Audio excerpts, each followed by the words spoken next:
Well, thank you so much, Professor Yeo, for your insightful speech. My name is Mahmoud Jawadi. I'm the second-year master's student here at the School of Transnational Governance. Well, my question is a bit about the state of play and the status quo and the future of the EU-China relations.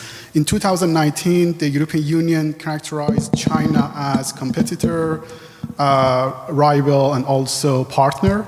And since then until now, different European officials just describe China as an assertive power, or sometimes describe it as a country tries to rewrite the international order. But 2 weeks ago, again, Mr. Borrell submitted a paper at Gimnich meeting stating China as partner, rival, and competitor.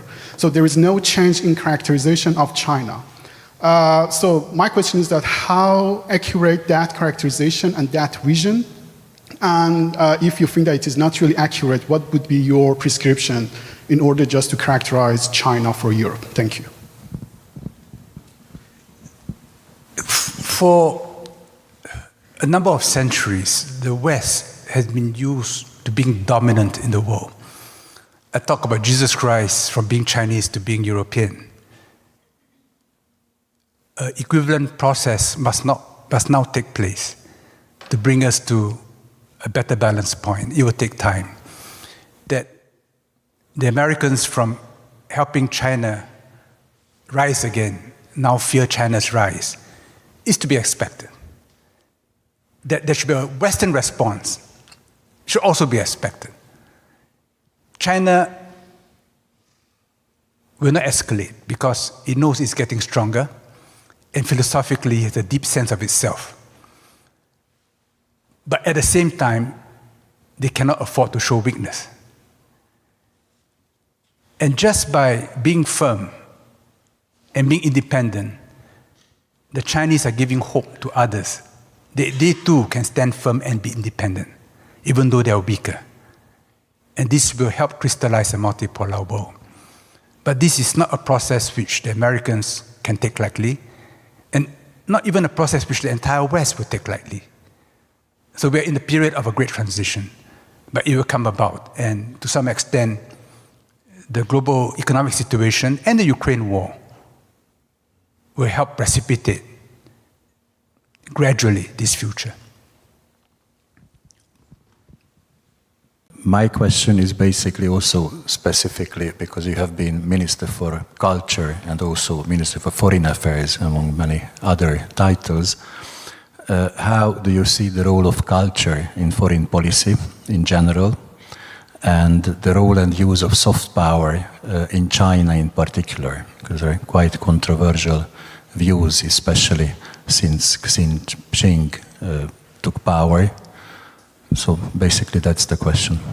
Thank you. In my years in government, I found that culture touches the opposite party the most, and is the most remembered. I knew Frank Walter Steinmeier when he was foreign minister. And what we most remember is a little project when I had a piece of the Berlin Wall in my constituency. And I asked Helmut Kohl, whom I was a minister in attendance to in 1994, and at that time was already a recluse. I asked for a message from him through Horst Stelschik, and he gave me that message.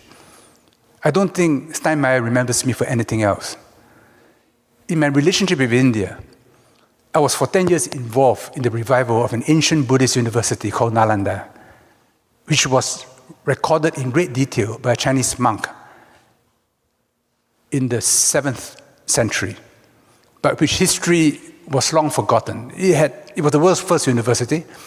It was destroyed by Afghan invaders after Oxford was established, but before Cambridge. And in India, they did not know the history. But in China, that history is immortalized in the journey to the West and the story of the monkey god. Never lost.